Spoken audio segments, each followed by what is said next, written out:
राजेश एक साधारण व्यक्ति था जिसने अपने जीवन के अधिकांश हिस्से को अपनी पत्नी सुमिता और बेटे अजय के लिए काम करने में बिताया। उसकी उम्र अब 65 साल हो चुकी थी और उसे रिटायरमेंट के बाद आराम की उम्मीद थी। लेकिन अजय और उसकी पत्नी ने राजेश को बोझ समझना शुरू कर दिया था। उनकी आंखों में केवल धन और सुविधाएं थीं, न कि परिवार का प्यार और सम्मान। एक दिन अजय और उसकी पत्नी ने मिलकर एक योजना बनाई। उन्होंने सोचा कि अगर वे अपने पिता पर कुछ आरोप लगाकर उन्हें जेल भिजवा दें, तो वे उनकी संपत्ति पर कब्जा कर सकते हैं। उन्होंने झूठे आरोप लगाए कि राजेश ने घरेलू हिंसा की है और उसके खिलाफ पुलिस में शिकायत दर्ज करा दी। राजेश को अचानक गिरफ्तार किया गया और यह सब उसके लिए एक बुरे सपने की तरह था। जेल में राजेश ने अपने जीवन के सबसे कठिन समय का सामना किया।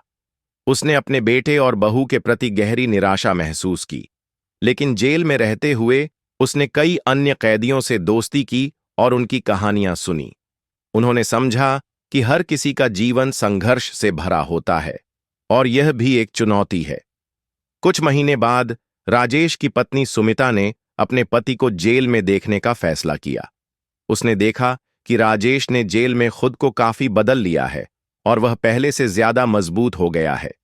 उसने अजय और उसकी पत्नी की साजिश के बारे में जान लिया और महसूस किया कि उसने अपने पति को गलत तरीके से समझा। सुमिता ने तय किया कि वह अपने पति के लिए लड़ाई लड़ेगी। उसने वकील से संपर्क किया और राजेश के खिलाफ लगे झूठे आरोपों को साबित करने के लिए सबूत इकट्ठा करना शुरू किया। कुछ हफ्तों बाद अदालत में सुनवाई हुई। सुमिता ने सभी सबूत पेश किए और साबित किया कि राजेश निर्दोष है। अजय और उसकी पत्नी के झूठे आरोपों का पर्दाफाश हुआ। अदालत ने राजेश को बरी कर दिया और उसे जेल से रिहा कर दिया। जब राजेश घर लौटा तो सुमिता ने उसे गले लगाया। राजेश ने अजय को माफ कर दिया, लेकिन उसने उसे यह भी समझाया कि परिवार का असली मूल्य क्या होता है। अजय ने अपनी गलतियों को स्वीकार किया और अपने पिता से माफी मांगी। इस घटना ने पूरे परिवार को एक नई दिशा दी।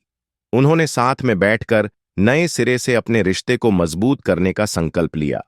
उन्होंने सीखा कि सच्चा प्यार और सम्मान ही परिवार की असली ताकत है।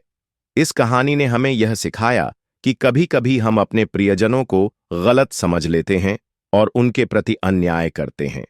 परिवार का महत्व समझना और एक दूसरे का सम्मान करना ही सच्चा सुख है।